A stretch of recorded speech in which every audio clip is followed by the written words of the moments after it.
Swayam Prabha. Digital India. Educated India.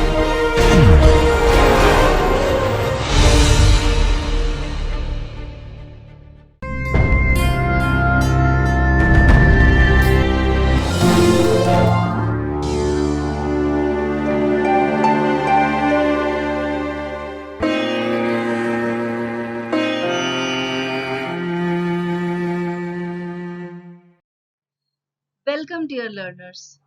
You are watching a video of the subject of education, course of Bachelor's of Education, and the paper is Child Development and Learning. This is the module on dimensions of learning, and this particular lecture is based on Bloom's taxonomy of thinking skills. The video is presented by Dr. Iram Khan. The course coordinator and the subject matter expert of this video is Dr. Iram Khan from Jamia Millia Islamia, New Delhi. The academic expert or reviewer of this video is Professor Jasim Ahmed from Jamia Millia Islamia, New Delhi. This video is produced under the project DTH Swayam Prabha channels of MHRD, New Delhi. Hello dear learners. Today we are going to have a discussion on dimensions of learning, and the topic of discussion today is Bloom's taxonomy of thinking skills. I am Dr. Iram Khan, Assistant Professor at IASC, Faculty of Education, Jamia Millia Islamia, New Delhi. So let us start our discussion with the short introduction of Benjamin Bloom. So Benjamin Bloom was an American educational psychologist who was born in 1913, and in 1956 he proposed the classification of educational objectives, which is popularly known as Bloom's taxonomy of educational objectives. So today's discussion is totally going to base on Bloom's taxonomy of educational objectives.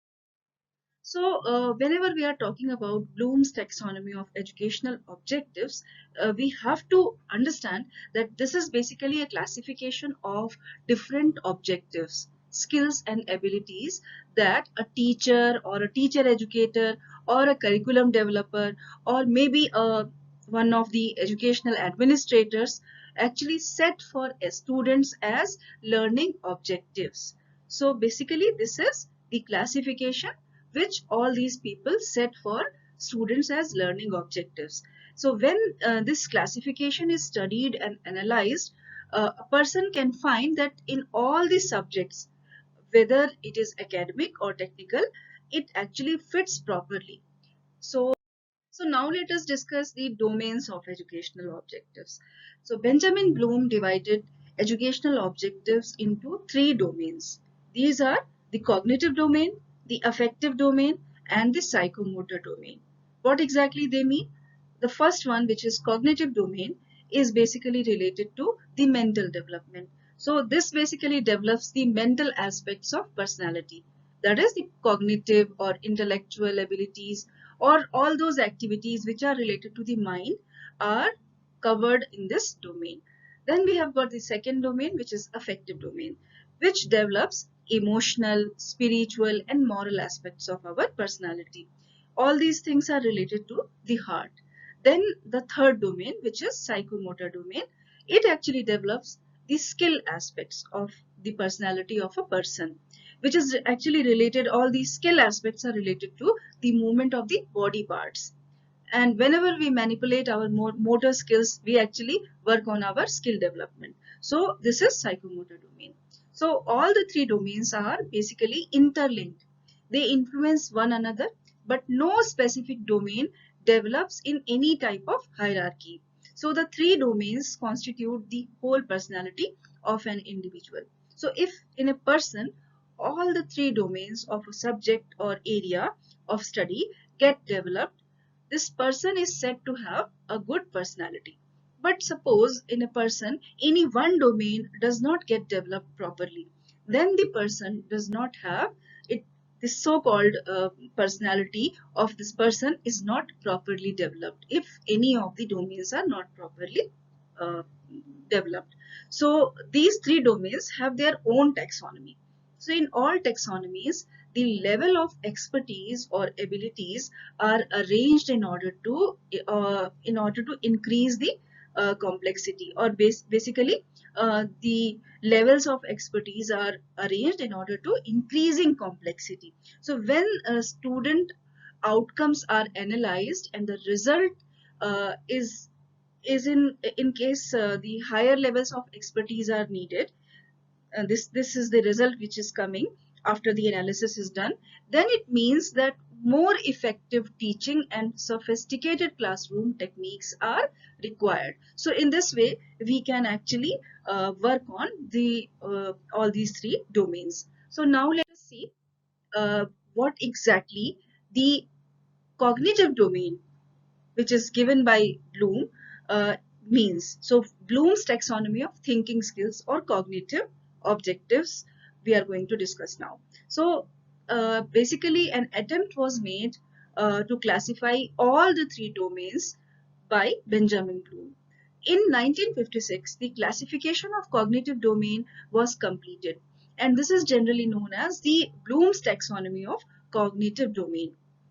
This domain includes objectives of teaching and learning, which is related to mental exercise and intellectual abilities, which deal with thinking or knowing and basically the problem solving abilities. So it develops our cognitive abilities, factual knowledge, conceptual understanding, and higher order thinking skills. So it covers whole of the mental abilities and operations. So later the taxonomies of other two domains were also developed, but cognitive taxonomy or taxonomy of cognitive domain has knowledge-based goals, which we are going to emphasize here in this lecture. So the cognitive domain contains 6 major categories arranged in an hierarchical order. So based on the complexity of tasks or operations. So these are arranged from simple to complex and concrete to abstract behavior. So now let us see what exactly these 6 major categories are. So you can see here that we are going to discuss the levels of Bloom's taxonomy of thinking skills or cognitive domains. And on the screen you can see all the 6 levels which are given by Benjamin Bloom in order to discuss the cognitive domain. So the first level of the cognitive domain is knowledge.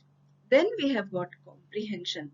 Then there is application, analysis, synthesis, and evaluation. And you can see that if we prepare a cone kind of thing, you can see that at the base of the cone, knowledge is there. And then the comprehension level, application, analysis, synthesis, and evaluation.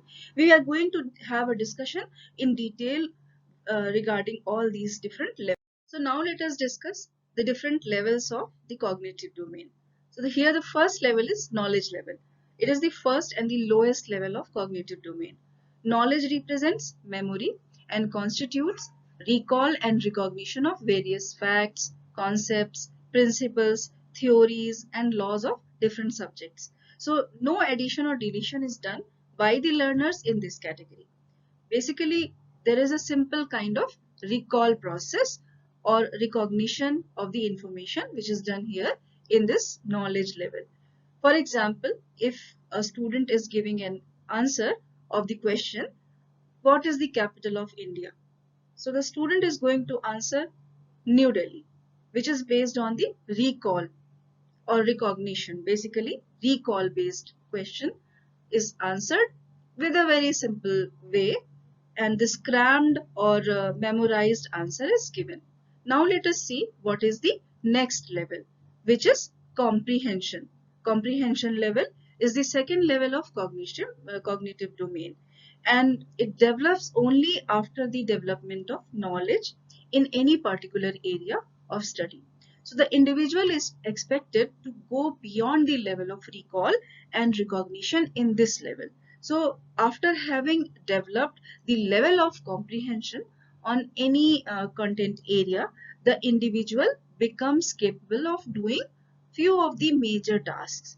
So what are those tasks which this person can do once the things are comprehended? Basically, the person can translate, summarize, or define the acquired knowledge in his or her own words. Then the person can interpret the acquired information or knowledge on his own or her own and give examples. So through interpretation, this person must be able to discriminate between two or many objects, classify various objects into groups based on some criteria, verify and generalize facts and concepts. Then the next thing which this person can do is to extrapolate. What exactly extrapolate means? It means that the individual relates two or more events, concepts or phenomena, and in this way describes and explains the events. So for example, after developing the comprehension of just take an example of a flower. So this person if the person has comprehended what exactly this flower is, the individual not only recalls and recognizes a flower but can also describe the structure of a simple flower. So this person is now able to define flower and describe its structures in his or her own language. The individual can also explain why a flower has different colors or flowers are found in different colors, and this person can relate this particular flower with the different parts of the plant. So this can be done once the person has comprehended the flower as a part of this plant. Now let us see the third level of cognitive domain. This level is known as application level. So after having developed knowledge and comprehension of any concept, the individual is able to apply them in his or her daily life. Application of any concept, principle, theory, or law is impossible without its knowledge and comprehension. So for coming to the third level of cognitive domain, we have to achieve the first and second level, which is knowledge level and the comprehension level. So in this way, the third taxonomic level of cognitive domain can be covered. So by applying the acquired knowledge and comprehension of various content, the individual can solve many problems of day-to-day life of concrete and abstract situations. Let us take an example to understand it more properly.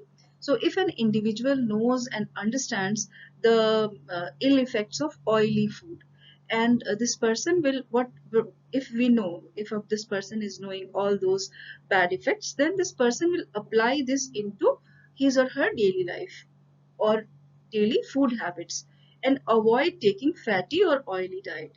So a child is given various parts of a plant. This is the second example that we are giving a child various parts of a plant, for example, leaves, roots, stem, and we ask them to separate stem from other parts. So if the child knows and understands the characteristics of a stem, this child will apply all those information, all those comprehension which are already there, and then on the basis of all those comprehensions, this child will separate the stems from other parts of the plant.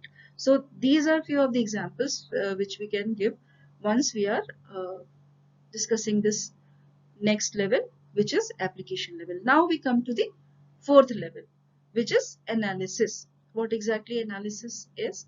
So this is the next higher level of cognitive ability. So the individual develops the potential to break the whole into its various components or constituents and detect the relationship and organization of various parts. So basically this person is analyzing. Similarly, the students develop the ability to break a theory into its various inherent facts and then concepts and principles. So in this way, the student actually makes an analysis. For example, suppose a child has developed knowledge and understanding of the structure of a flower and is able to now apply this knowledge and understand. Then and now after this understanding is developed, this child has been provided with a flower and its physical form are told to break into its various parts. So basically we have given a flower. to this child, and we have asked that please break all the parts of this flower into different components. So this child will start working and separating all parts and making sets of calyx, or basically sepals, or then the corolla, or we can say petals, then the androecium and gynoecium. So this ability is called the ability of analysis. So in this way, an individual can analyze a thing if this person has the knowledge and understanding of what exactly this particular thing and uh, is actually having, or what exactly is the meaning of this particular thing. So once the meaning is understood by this child, then the potential of applying this particular knowledge which is gained earlier for making an analysis, for making different sets of separating the sets of information, is actually the analysis. So when analyzing, we mainly perform three tasks. What we do? We do the analysis of elements, constituents, or parts of the whole. Then what we do next? We make an analysis of the relationship among various parts, and then we make an analysis of the organizational pattern of the constituents to make a whole. So in this way, we can say that by doing all these three tasks, we actually cover the analysis level of cognitive domain. So now let us come to the next level of cognitive domain, which is synthesis. So it is the process of putting together various elements or parts to make a whole. So it is a complex ability at higher level of cognition, which involves the creation of a new pattern or structure by manipulating various constituents. It has the elements of creativity uh, imbibed in it. So synthesis involves the development of a unique communication, a plan, procedure, or proposed set of operation, and a set of abstract relations. So all these things are basically involved when we are making a synthesis of something. So for example, a teacher teaches a class about the structure of human digestive system. What it actually is being taught? The human digestive system. So after completing the topic of human digestive system in the class, the teacher calls few of the students and gives them various flashcards showing different parts of human digestive system. Then the teacher tells them to develop the whole digestive system by using these flashcards on the board, on the blackboard or on the whiteboard. The students start working and arrange all components in a specific way to develop the digestive system. So the ability which is basically developed here is the ability of synthesis. So basically the students arrange all the flashcards into some sort of organized way in which they can represent the human digestive system. So once they do it correctly, we can say that the ability of synthesis is developed. So in this way, we can discuss the ability of synthesis. Now let us discuss the next level, or the last level of the Bloom's taxonomy's cognitive domain. Basically, the last level is evaluation. What exactly evaluation means? Basically, it's a process of judging the worth or value of a thing. So the thing may be an ideal, an object, or a process, or a procedure, or a product. So it includes facts, concepts. If we are talking about science, then facts, concepts, principles, theories, and laws of science, or in case of different subjects, whatever is the product of that particular subject, we can say that all these are the products of that particular subject. So evaluation is the highest and most complex cognitive ability, which involves all the five abilities discussed earlier, like all those levels. The first level, which is knowledge, then the comprehension, then the analysis, then the synthesis. All these earlier discussed levels are actually covered whenever we are coming to this last level, which is evaluation.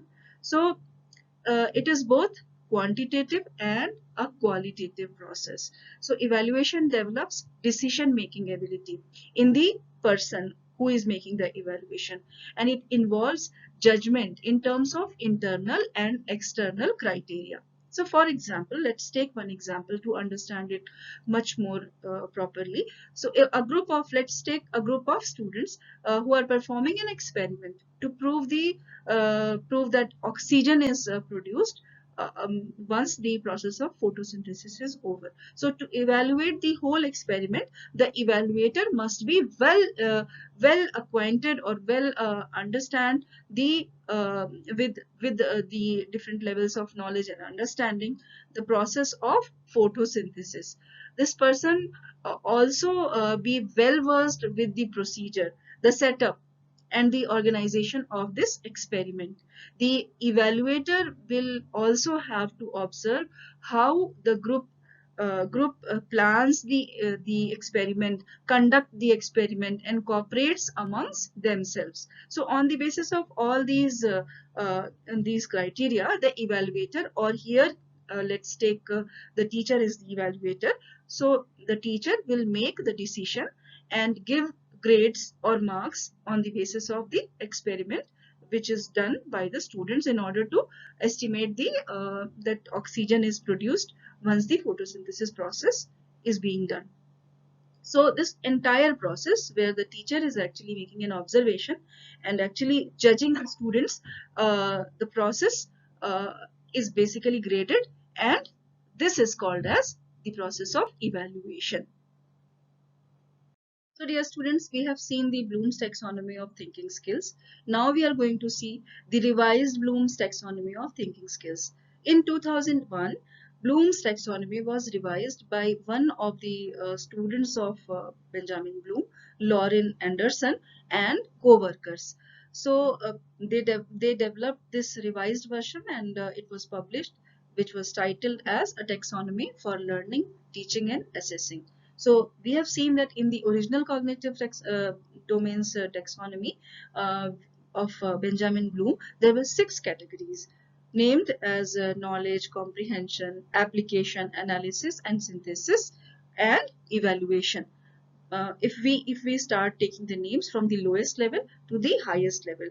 But once we see the revised taxonomy of cognitive domain, basically we can see that if we take the names from the lower order thinking skills towards the higher order thinking skills, they were renamed as remembering, understanding, applying, analyzing, evaluating, and creating. So creating was at the apex, or at the most higher order, or the higher order thinking skill, which was given in this revised taxonomy of cognitive domain. Creating was at the apex. Now let us discuss all these things in detail. Basically, if we make a comparison between the Bloom's taxonomy and its revised version, what we can observe, we will just make a kind of comparison, and you can here see on the screen also that there are 2 cones which are showing the Bloom's taxonomy in one of the cone, and the second cone is actually showing the 21st century Bloom's taxonomy, or the revised Bloom's taxonomy. So basically it can be observed that the names of the original 6 categories are in the form of noun in the original one, which have been changed to verb in the revised one. So the logic behind this change is that the taxonomy reflects different forms of thinking, which is an active process. So verbs are more accurate. So this was the reason which was given. Then some subcategories were recognized and renamed. So knowledge is a product of thinking and was inappropriate to describe a category of thinking. So it was replaced with the word remembering. Knowledge is a product of lower and higher order thinking and was not clarifying its level of category. So remembering is the right word, as it indicates the product of lower order thinking. So we can cram, recall, and remember something without understanding it. So rote memorization is basically the example here. So comprehension is replaced by understanding, and synthesis is basically replaced by creating in order to reflect the nature of thinking described by each category in a better way. So this is basically the comparison between the two. Uh, if we want to make a definition of different levels of the revised Bloom's taxonomy, we can just go in a kind of frequent manner. The first level in the revised Bloom's taxonomy is remembering, which actually shows or exhibits memory of previously learned material by recalling facts, terms, basic concepts and answers. So this is remembering. Then we have got the next level, which is understanding. Demonstrating or understanding of facts and ideas by organizing, comparing, translating, interpreting, giving descriptions and starting any new idea. This can be uh, understood whenever we are talking about understanding. Then we have got the next level, which is applying. So solving problems to new situations by applying acquired knowledge, facts, techniques, and rules in a different way. This is basically uh, making an application of whatever we have gained in this particular level, which is applying. Then we have got analyzing. So examine and break information into parts by identifying motives or causes. So make inferences and find evidence to support generalizations is basically covered under analyzing. Then we have got evaluating. So present and defend opinions by making judgments about information, validity of ideas, or quality of work based on a set of criteria is basically covered under evaluating. Then we have got the foremost, or we can say that the apex level, which is creating. So compiling information together in a different way by combining elements in a new pattern or proposing basically the alternative solutions. So in this level, we do all these things. So this is the apex level or creating. So this was the definitions of different levels in the revised Bloom's taxonomy. So now let us discuss the significance of Bloom's taxonomy. So basically the Bloom's taxonomy aims to motivate educators to focus on all the three domains to create a more holistic form of education which helps and grooms the personality of the learners in a very proper way. So this makes an individual more useful for his or her own, and then in result this person is going to become much more useful for the society and the nation.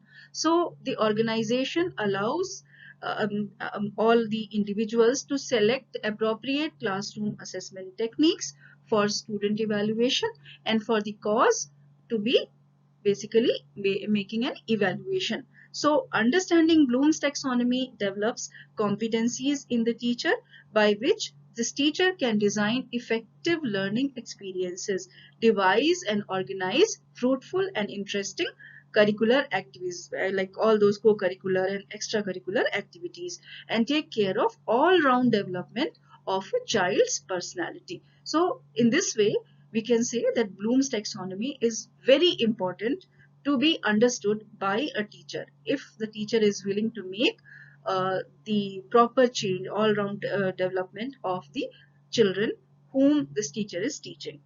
So in this way, we have come to an end of the Bloom's taxonomy of cognitive domains.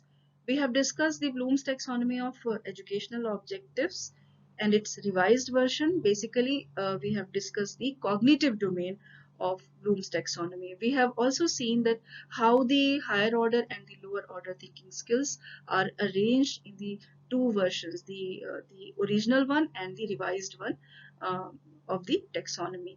We have discussed the cognitive domain of educational objectives and its components in detail.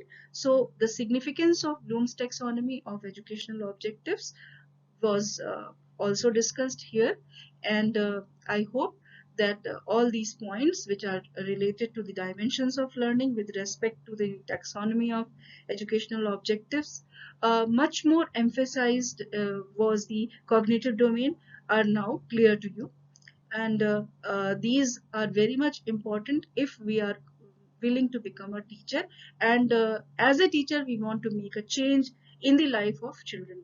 So Bloom's taxonomy is very useful for all the prospective teachers and the upcoming teachers, or even the teachers who are already teaching and are in the domain of teaching. So with this I would like to thank you all for the patient listening, and I will like to see you all in the next lecture. Thank you so much. So dear learners, you have watched a video on the dimensions of learning, and this lecture was based on Bloom's taxonomy of thinking skills. This video lecture was recorded by faculty at home during the national lockdown period for COVID-19 pandemic using minimal technical resources. Technical errors, if any, are unintentional and may please be ignored. For any queries with regard to this lecture or broadcast, kindly send your emails to techsupport@dth.ac.in. Thank you.